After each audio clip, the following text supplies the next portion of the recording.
והיכולת נפגשים בתרנגולת, נפגשים בתרנגולת וביצה. איך לשפוך את הצהוב מבלי לגעת בלבן, מבלי לשבור את הקליפה, צריך עצה. הקליפה נראית אחרת מבפנים, היא מסנוורת, מבפנים היא מאיימת בלי מוצא. הדימוי שלה נוצר שבעולם התרנגולת מתלבט תמיד ממה קודם למה. מי שעומד מאחוריי או מצדדיי או מפניי או מעליי הוא העומד, או בצפון או בעתיד או בעבר או בהווה, הוא העומד.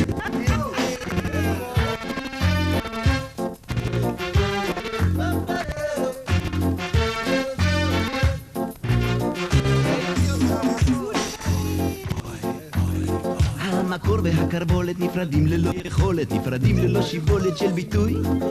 תמיד עשית לי עין כשרציתי מקושקשת ובלבט לי את החלמון על השינוי. תיאטרון זה בעבוע בעולם התעתוע, שבכלי רותחים המים הכבדים.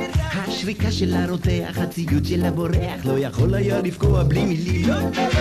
מי שעומד מאחוריי או מצדדיי או מלפניי או מעליי הוא העומד, או בצפון או בעתיד או בעבר או בהווה, הוא העומד.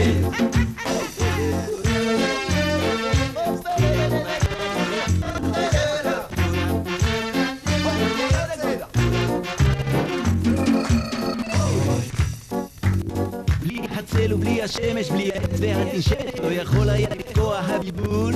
אלוהים נקרא לנוח, באמת כבר אין לי כוח שיכין תיבה ויאללה למבול. מי שעומד מאחוריי או מצדדיי או מלפניי או מעליי הוא העומד, או בצפון או בעתיד או בעבר או בהווה, הוא העומד. מי שעומד מאחוריי או מצדדיי או מלפניי או מעליי הוא העומד, או בצפון או בעתיד או בעבר או בהווה.